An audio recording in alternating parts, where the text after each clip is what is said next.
You are anointed. You are a vessel that serves me. You work for me now. I'm sorry, but you can't do what you used to do. Preach. This is the craziest thing. This millennial generation, we want to be so cool, man. We want to be so cool. We want to be, so we scared, man. We scared to wear on a certain anointing, man.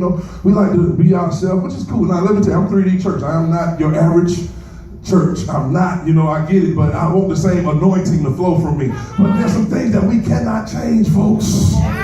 There's some things about God that we cannot change. We can't adjust certain things because we lose the foundation of what God built and established his church. We cannot move from the mandate of what God said in the beginning. In the beginning was the Word. Amen. And the Word was with God and the Word was God. When you read that scripture, you talking and you listening to the Word of God. You're talking to God when you read that. And that's why they say every answer you need is in the book, because the book is him. You need to talk to him. Go read the book. I'm done. It's my rant.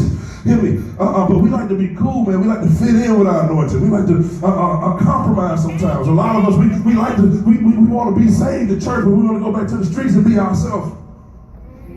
Is it ourselves, or is it, I'm meant to be different? I'm meant. And see, being saved has been portrayed in the media and the eyesight of social media and other places. Being saved has been portrayed as being lame. You don't have to be lame to be saved.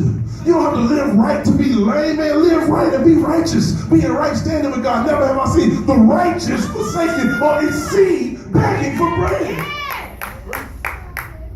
I'm not condemning you. But God says, I'm sitting in with you. If you want to go to live, I'll sit in with you. And you got to be ready. Somebody say, stop hiding. Stop hiding. Next point. We're going to keep it moving. I'm almost done.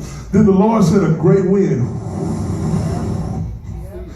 And such a violent storm arose, the ship threatened to break up. All the sailors were afraid, and each cried out to his own, and they threw the cargo into the sea to lighten the ship.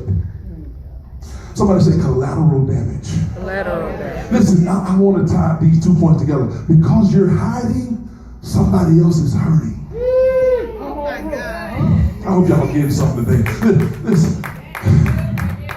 You're in a hiding place and somebody's waiting on your anointing to shine and show up so that they can be delivered and brought back to God too. Glory. Listen, there are people that's on this ship being torn apart. There's people that's trying to figure out, man, what I do? I ain't did nothing. I just prayed last night. I was hanging with, I ain't did nothing. Why am I about to die? It's because you out of place, because you want to hide in the bottom of the ship. You want to go down there and take a nap. Listen, when somebody say, wake up, so I can live. So I can live. There's somebody waiting on you. Listen, and if you're going through a storm in your life, I suggest you begin to evaluate the people around you. If you're in the middle of a storm and you know you're doing everything you can to live right, you cook your husband dinner, you come home at night, brothers, we do everything we can. We done deleted them messages, we did everything we can to do right, but we still in the storm, man. I challenge, I dare you to look at your surroundings and find out which one of your friends is hiding from what they call it. Woo! You might be fighting somebody else's storm in the midst of that thing. You might be throwing stuff off your ship. You might be losing cars and houses and stuff and all kinds of stuff because you fight somebody else's problem. Listen, we need some new Christian leaders to come up and stand up for God to begin to declare and decree that you will not hide and you will walk to the anointing that God has proclaimed over your life.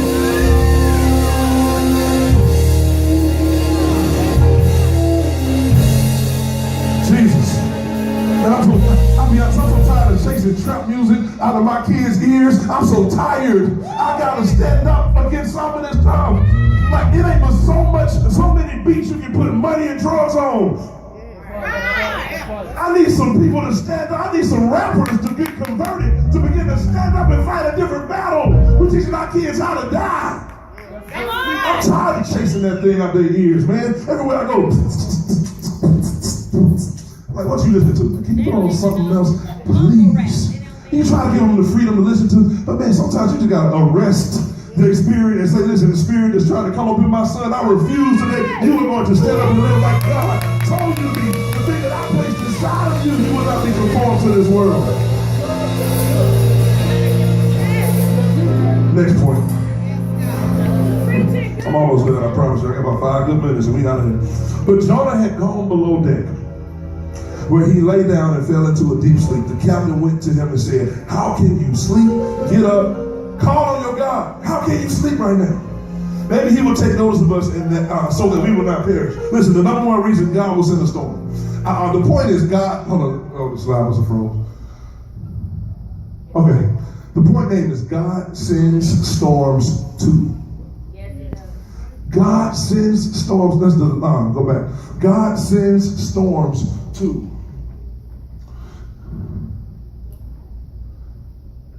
That's cool.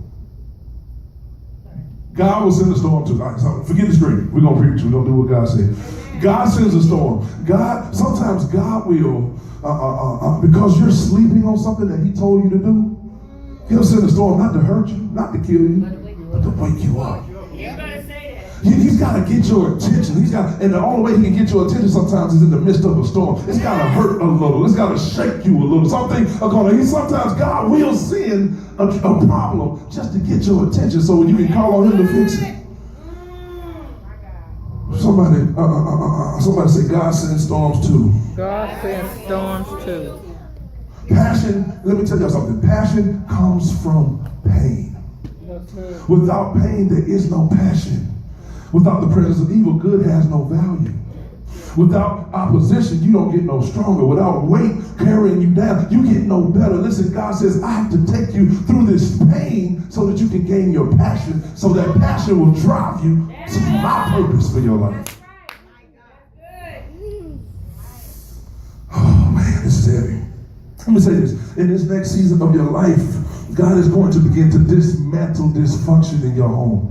Dismantle dysfunction in your decision making. He's going to break apart some things that are slowing you down, that are making you go against his will for your life. He's going to begin to break open some new relationships. He's going to begin to close some doors, tear down some houses, tear down some things that are not meant for where he's trying to take you.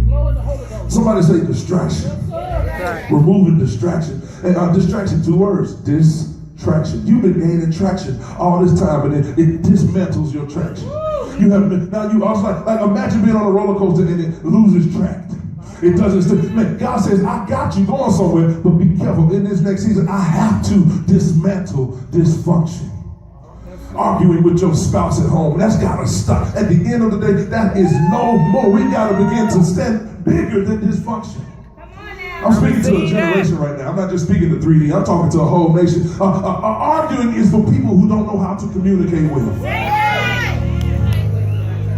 And all you're getting, that's all it takes. And there's no argument in anything. That's in any area. Man, I refuse. Listen, man, I'm speaking today that I have argued with my wife for the last time. Amen. We can communicate. We can disagree. Because it's unrealistic to not disagree, because I'm putting 30 plus years, and she put 30 plus years in one. That's 60 something combined years in one body trying to make us become one. There's going to be some disagreement, but that doesn't mean we can't communicate without fighting. We don't have to throw stuff and bringing stuff you spent your hard-earned money on. God says in this season, I'm dismantling all of that so you can stay focused on what I told you to go. Somebody say, go to Nineveh. Go to Nineveh. Woo, distraction. Let me tell you why he's about to dismantle distraction. Because he wants your ear. God wants your ear. He wants you to hear. Faith comes by hearing. And hearing by the Word of God. He says, I need your ear. And if you're going to listen to me, distraction can't get it. Because what's distracting you from me, you just like that thing that you like better than me. I'm a jealous God. I've got to remove the distraction. Because when I come to you and give you something to do, I need you to listen. I need you to listen. Removing things. He's removed some things so when he speaks to you, you can hear him clearly. Next point.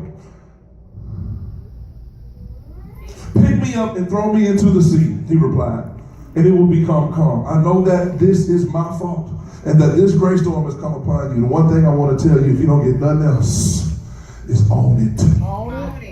Own it.